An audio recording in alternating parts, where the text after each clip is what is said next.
La guerra de consolas actualmente ha sido un fenómeno cultural en el mundo de los videojuegos, siendo así que gracias a esta se ha evitado monopolios y han surgido nuevas competencias para darnos a los jugadores mejores experiencias. Pero para ser sincero, es algo tonta la guerra de consolas. En sus inicios, si bien la guerra de consolas no comenzó como muchos se imaginan, después llegó a su punto más alto donde los competidores se llegaban a hacer publicidad en contra, y llegó a un punto en el que ya es algo innecesaria, siendo sinceros. Pues como tal, ya son solo los fanáticos de cada compañía los que hacen una pelea, o en este caso quieren hacer una guerra, y en este video, o mejor dicho, o en esta nueva saga de videos, será dividido en varios capítulos y hablaremos sobre cómo empezó la guerra de consolas y cómo se ha ido desarrollando con el paso del tiempo, para que hoy en día tengamos cientos de historias de compañías rivales, de cómo se compraron, incluso traiciones, al igual que la caída de los que alguna vez fueron grandes consolas de videojuegos. Así que yo soy de Nieven, o cache para la banda, y comenzamos.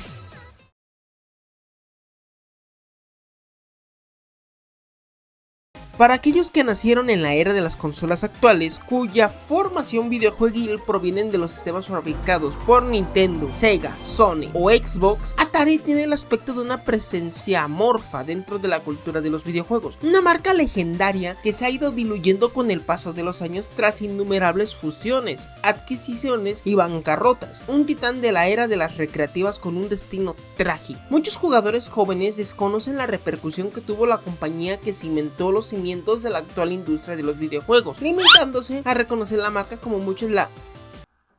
What the fuck, hermano, ¿qué pedo con las sirenas? ¿Qué pedo? ¿Qué pedo? Si está bueno chisme, voy a ir a grabar con el teléfono y lo subo aquí, Muchos solo limitándose a solo conocer una consola de la marca, siendo esta la Atari 2600. Pero la verdad es que esta industria que tanto amamos le debe mucho a Atari y a sus dos fundadores. Fue fundada en 1972 por Nolan Bushnell y Ted Dabney. La empresa se convirtió en un pionero de la industria de los videojuegos y sentó las bases de la forma en que las personas interactuaran con el entretenimiento digital. Atari fue una fuerza definitoria tanto en los salones recreativos como en el campo de entretenimiento doméstico, o sea, las consolas de casa, vaya, a lo largo de la década de los 70s e inicios de los 80. El Intellivision fue desarrollado en Mattel en 1969. Así es, Mattel era una empresa que se dedicó por mucho tiempo a solo ser fábrica de juguetes para niños y estuvo interesada en entrar a este sector de los videojuegos. Y se preguntarán el por qué. Es muy simple, para la gente que no tenga este dato, la primera generación de consolas se vendía como si fueran juguetes, y sí, es como te imaginabas, fueron vendidos en jugueterías. Así que de cierta forma Mattel también quería entrar a la competencia, ya que había muchos rivales, pero lo único que valía la pena enfrentar era Atari. Y aquí tengo que hacer la aclaración, había aproximadamente como 5 rivales que se estaban peleando por ver quién era la reina de los videojuegos en ese entonces. Pero ¿cuál era la diferencia entre tantas consolas? Bueno, literalmente no había diferencias. Muchas consolas tenían miles de juegos, pero pésimos juegos. Bueno, miles es una exageración, pero tenían muchos juegos que la verdad no tenían buena calidad. Y para el colmo, muchas de estas consolas simplemente eran para, según, entrar en el mercado de videojuegos domésticos. La única que logró destacar bien, que era calidad-precio, era Atari. De hecho, en ese momento ya se consideraba un gigante de la industria. Es por eso que la Activision por parte de Mattel quería enfrentar a Atari, debido a que le quería quitar esa rebanada de pastel. Así que Mattel y varios grupos de investigación y desarrollo se unieron para desarrollar la primera consola de videojuegos por parte de Mattel. Y de alguna manera Mattel logró desarrollar la primera o una de las primeras consolas de videojuegos de la segunda generación, siendo más potente de lo que se imaginaba. Y la guerra de consolas, aunque absurdamente no era nueva en ese entonces, si bien es cierto que enfrentarse por qué consola de videojuegos es mejor o peor tiene poco sentido, lo cierto es que este tipo de conflictos siempre han estado presentes y uno de los casos más antiguos y conocidos es el de Sega contra Nintendo. De hecho, bro, Nintendo y Sega no fueron las primeras compañías en hacer una guerra de consolas. Ah, cabrón, no mames, a ver. No mames, sí es cierto. A ver, deja corrijo este pedo. A ver, reescribimos el guión. Ajá. Ok, perfecto. Atari e Intellivision eran rivales. Lamentablemente, o mejor dicho, por el bien de todo este pedo, esa pelea ha terminado. Se podría decir que Atari compró Intellivision y así lo ha anunciado la compañía fundada por Nolan Bushnell y Ted Dabney en el año 1900. ¿Qué te importa?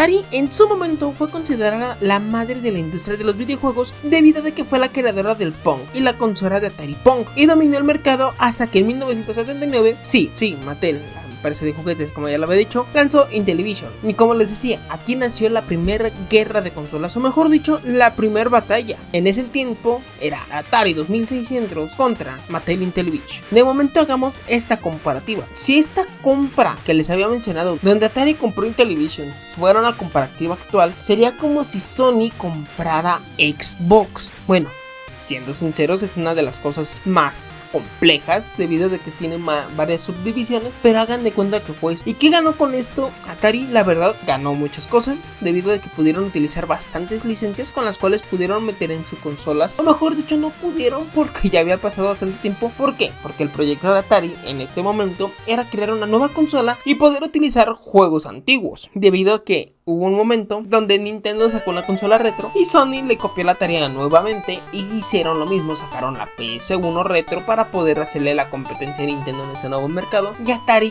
quiere hacer algo similar. Volviendo al tema, Atari e Intellivision comenzaron la primera guerra de consolas. Atari tenía la Atari 2600 y su gran competidora fue la Intellivision de Mattel, ya la habíamos puesto. Esta presumía ser más potente y tener mejores gráficos, y para convencer a los jugadores contrataron al actor George Clinton para hablar bien de su consola. Fue algo similar como lo que hizo Microsoft en los años 2000 cuando contrataron a La Roca, y en su momento lo que hizo Sony cuando contrataron a Michael Jackson. De hecho, esto es algo muy normal en las consolas de videojuegos, o mejor dicho, por parte de las compañías. Siempre contratan a algún actor de renombre, o inclusive contratan personas que son con cierta actividad crítica que pueden hacer bien, para que le den esa validación a su consola y que la gente pueda comprarlas. Pero en este entonces estamos hablando de que eran de las primeras veces que se hacía, entonces la gente realmente empezaba a creer que la consola era muy buena. Y no solo eso, la Intellivision, por si mucha gente no lo sabía, también fue promocionada como una nueva PC. En ese tiempo las PCs no eran como lo son actualmente. Actualmente ya tienen un sistema operativo fijo en el cual tú con un doble clic puedes abrir un programa. En ese tiempo no era tan fácil, o al menos no todas eran tan fáciles. En ese tiempo tú tenías que poner una serie de códigos para que tú pudieras abrir un programa, y si tú quieres abrir y cerrar un programa tenías que apagar la PC para que tú pudieras abrir un programa nuevo. Pero de cierta forma era muy bueno porque las PCs de ese entonces seguían siendo muy caras y muy poco accesibles. Ahora solo imagínate que tengas tú en la palma de tu mano una PC y al mismo tiempo una consola de videojuegos. Era algo muy innovador para ese entonces, y más aparte se anunciaba la Intellivision con un teclado y todos dirán, güey, ¿y por qué no le puso en su puta madre Atari? Este es un tema muy complicado, pero la verdad tiene que ver con que Intellivision realmente no cumplió esta parte. Te lo voy a resumir muy rápido porque es un tema bastante largo y extenso, pero Intellivision estuvo haciendo una propaganda muy grande, le metieron bastante al marketing para que pudieran tener esa publicidad, y le salió un poco bien porque de hecho varios consumidores o varias personas que habían apartado o comparado la consola, la verdad solo lo habían hecho por el teclado. Entonces llegó ese punto en el que por el hecho de no haber sacado el teclado en tiempo y forma, empezaron a llegar demandas, las cuales empezaron a proceder porque se podría decir que era publicidad engañosa. De alguna forma Intellivision sí terminó sacando este teclado, pero no funcionó y quisieron cancelarlo, y tampoco les funcionó porque les quisieron dar otra demanda. Se dice que por ahí tuvieron que pagar varias multas o unas multas de miles de dólares, que la verdad es un tema muy complejo, pero es algo muy interesante. Si tú quieres saber todo el caso de Intellivision, déjamelo en la descripción y con gusto les haré ese video. Pero volviendo al tema, ¿cómo era esta competencia? Bueno, como les decía, eran dos titanes, y por así decirlo, la compañía de Mattel era una de las empresas multimillonarias del momento, entonces te podían permitir desarrollar videojuegos para ser los primeros creadores de sus primeros juegos third party. La verdad, esto les funcionó bien hasta cierto punto, y también empezaron a hacer ciertas estrategias para que la gente viera que su consola realmente valía la pena. ¿Qué hacían con esto? Realmente empezaban a sacar los mismos videojuegos en su consola y en la consola de Atari. Esto con la intención de que se viera que la consola de Atari no era tan potente como la Intellivision, debido a que sí había unas comparaciones de gráficos bastante notorias, y de cierta forma en ese tiempo pues la gente le interesaba más la potencia. Y no solo eso, también Intellivision tenía un cierto acuerdo con Activision para que les crearan juegos, y vaya que esto sí era algo increíble. Tenían casi todo para ganar. Inclusive llegaron a hacer comerciales tirándole hate, cosa que después veríamos entre la pelea de Sega y Nintendo. O sea, les digo que este inicio de guerra de consolas inició fuerte, pero realmente lo que pasó es de que literalmente Intellivision aventaba todos los golpes y Atari realmente no hacía nada. ¿Por qué? Porque Atari tenía más problemas encima. Querían saberse en ese momento una patente que estaba teniendo Nintendo para poder sacar más videojuegos en su primer consola, que creo que era la Nintendo NES. El hecho es de que Intellivision llegó al punto en el que ni siquiera estaba compitiendo con nadie. O sea, quiso competir, pero al mismo tiempo se estuvo canibalizando. ¿Por qué? Porque así tenían de cierta forma muchas cosas para triunfar, pero no supieron a por dónde llevarlas. Ellos no supieron venderle esta consola de videojuegos a los niños, se la querían vender a los adultos,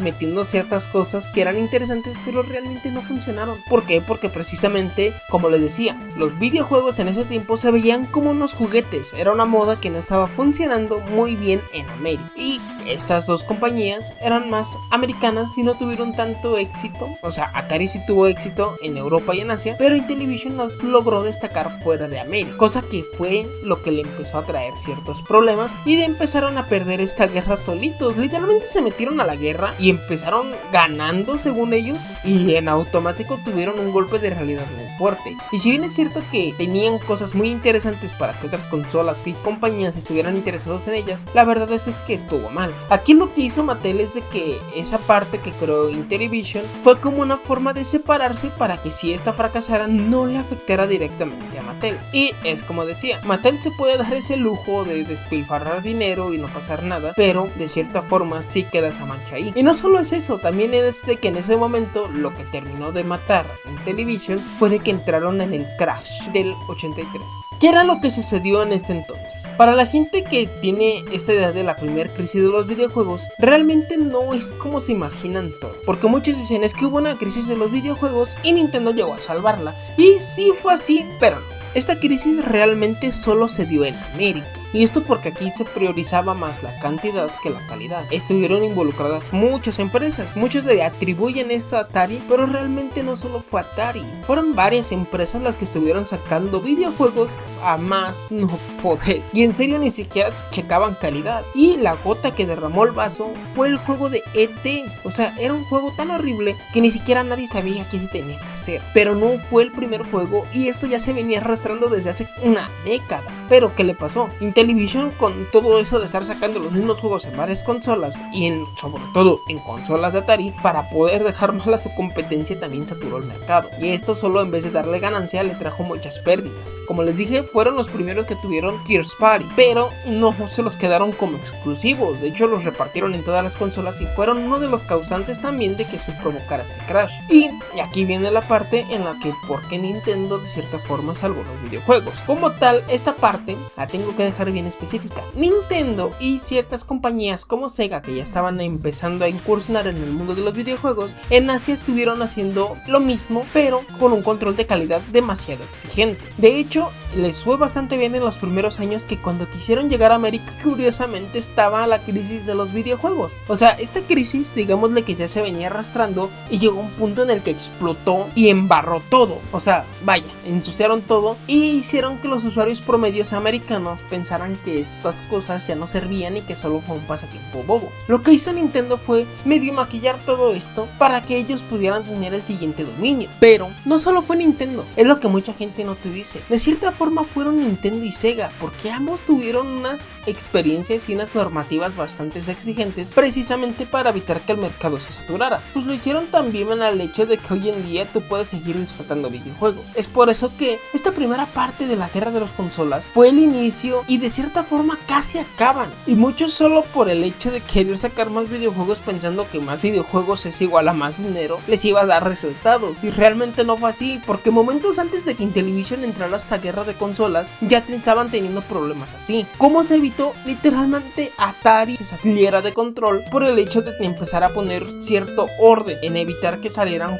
juegos a lo tonto y en evitar en aceptar cualquier cosa. Pero después ellos mismos contradijeron porque empezaron a aceptar cualquier cosa. ¿Y por qué la empezaron a aceptar? Por el hecho de que sí les dejaba dinero, pero no era lo sano. Tiempo después de que ellos empezaron a aceptar tantas cosas, como les digo, sacaban videojuegos tras videojuego, que llegó al punto que saturaron el mercado y todo explotó, llegando hacia la primera crisis. ¿Y qué tan fuerte estuvo esa crisis? Literalmente estuvo tan fuerte que ni siquiera Atari volvió a ser la misma. De hecho, Atari pasó a ser más como un publisher porque literalmente ya no pudo competir contra Sega y Nintendo. Y esta es una parte que muchos tienen que entender. Atari en ese tiempo estaba librando dos batallas. Una quería aprender a cómo funcionaban los cartuchos de la Nintendo para ellos poder sacar más videojuegos para la consola de Nintendo y sin siquiera tener que pedirle permiso a la Nintendo. O sea, trataron de hacer una cosa y se fue a un elemento legal muy pesado que realmente duró hasta meses. Ese es un caso muy interesante y muy largo. La verdad, eso tiene que hacer para la segunda parte para que entiendan mejor por qué se empezó esta crisis de los videojuegos, pero lo dejaremos para la parte 2. De momento,